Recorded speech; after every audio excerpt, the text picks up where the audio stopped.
Welcome back to Vivid Noise, and today I want to talk about Sonic CD and explain why it's easily my favorite of the classic quadrilogy. Before I get into that, I feel like it's appropriate for me to first delve into the rest of the classics and really talk about how I feel about them. So if you've watched any of my previous videos, you probably know that I'm more of an adventure kid / modern. That's what I really grew up with the most. Although I'm definitely familiar with the classics and I have since played them, although initially my only exposure to them was via the internet. The main reason why they don't really leave much of an impression to me personally isn't necessarily because I never played them as a kid. I still have tons of nostalgia for them as a whole. It's just that as someone who grew up with the more spectacle-focused Sonic games, seeing him in this very modest sort of 2D presentation feels almost underwhelming. Don't get me wrong, the games are very well designed, especially Free and Knuckles. That one is easily the best and it deserves all of the accolades it's gotten. And it's definitely my second favorite of the four, mainly because it does what the first two games did and just takes it to another level. The scope of the game, the ambition for something 16-bit is really commendable, and everything feels extremely well thought out. It's just a tight little package. But whenever I think about revisiting one of the four classic Sonic games, apart from Mania, which is also very good, my mind instantly jumps to CD, and I'm basically just gonna run the list of reasons why it sticks out to me in this way. So the obvious start would be the presentation. I mean, I don't even have to say anything. The game is rich with color. It just overall looks gorgeous, not just for its time, it's held up perfectly because it's pixel art. The opening cinematic is absolutely iconic and legendary, and the music, honestly, regardless of which region you're talking about, is some of the best in the series. Now, for the video, I'm pretty sure I'm going to be using the Japanese soundtrack because otherwise the comments will be a total shitstorm. But let me tell you, both soundtracks are great. They both have very, very strong contenders for some of the best music of the generation, to be honest, of the fourth console generation. The Japanese soundtrack sounds exactly like what you'd imagine Sonic music would have sounded like at the time if not for the restrictions of the Genesis, and the US soundtrack still feels very Sonic to me, although it's very experimental with some of its instrument choices and strange rhythms and chord progression. It's some weird music shit, but I really appreciate it as a musician myself, although the Japanese one definitely has some interesting jazzy moments as well. And while I love Sonic Boom, I'm not gonna lie, Cosmic Eternity has grown on me so much as an ending track. Like, it is an incredibly strong composition. Okay, now we can discuss the gameplay. So you probably already know, and you can tell by the footage,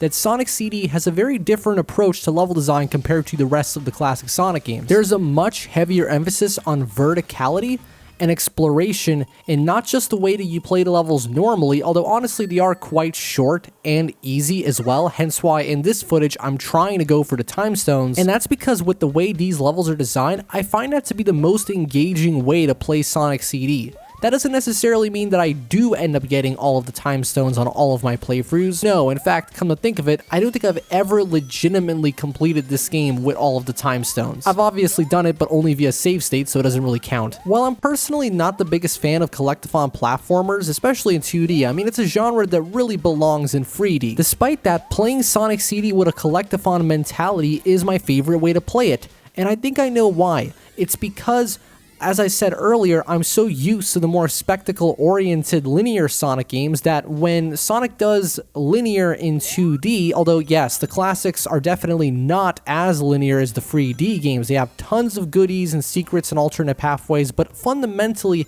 it's still a point A to point B adventure. And so when that feels like the focus, I would just rather play the Sonic games which do that same thing in a way that I find more engaging. But with CD, if you play the game like you would 1, 2, or Free and Knuckles, you wouldn't really feel like you're getting the most out of the game, mainly because it's clear that the developers wanted you to explore these stages to get as many rings as you can or to destroy the generators. And speaking of the generators, I don't really enjoy going after them, mainly because yes, it involves exploration again, but it's more of just finding a specific point on the map, and so the exploration just ends up being a matter of memorization. So when you know where they are every time, well then you're not really exploring.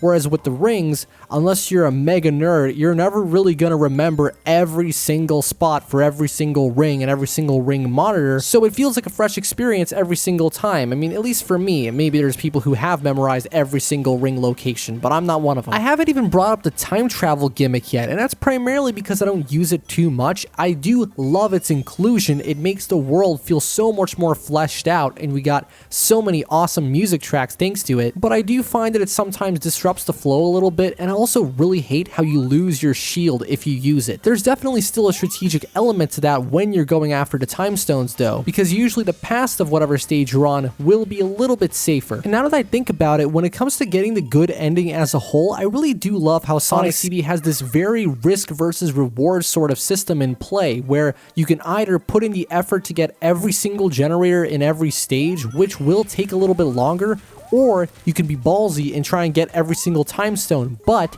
if you miss too many chances, it's impossible. You have to restart. I feel like I should definitely bring up the difficulty, and specifically the Eggman boss fights. See, the thing is, they're actually really easy for the most part, although they are very creative. I've already talked about this before. In fact, everyone has talked about this, how in Sonic CD, the Eggman boss fights are not so much a matter of hitting him, but figuring out how to hit him. Now, the game has been out for so long that pretty much no one actually has to figure it out, but still, it's a unique way to fight a boss. But overall, the low difficulty of the bosses, I feel ties into the plot very well. You see, the whole thing about Sonic CD is that Eggman wants the time stones not so that he can do anything in particular in the moment, but so that he can go back in the past and do evil stuff, and then go in the future and do evil stuff. It's that sort of thing. And so because of that, it almost makes sense that Eggman in the present isn't the real threat. It's what he might do in the past and future if you don't get the time stones. This also might explain why Metal Sonic is easily the most difficult fight in the entire game. Since he's a robot, and I imagine robots really have no real concept of time or stakes, all he knows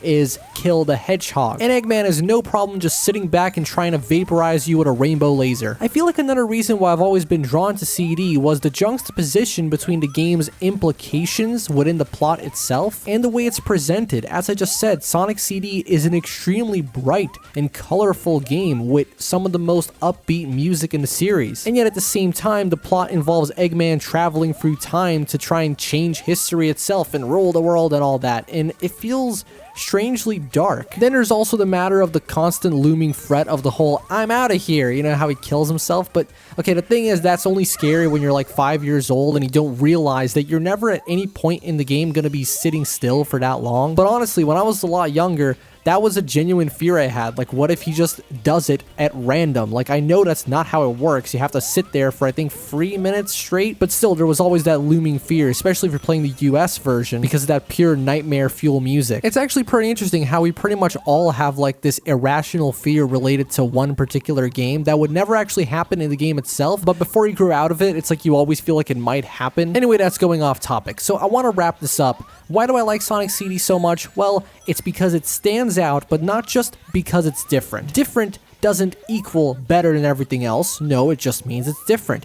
I like the way that Sonic CD differentiates itself. If it had differentiated itself in a different way, then I might not have liked it. But the particular things that makes this game unique really appeal to me. And honestly, if there's any Sonic fan games out there with a similar sort of design mentality, I'm sure there's some out there. I remember seeing one that had a similar time travel gimmick and stuff. Feel free to recommend me a few. I might even cover them on the show if I have something interesting to talk about. So yeah, that's pretty much it for Sonic CD. Thank you so much for watching another episode of Vivid Noise, and I'll see you guys at the next one.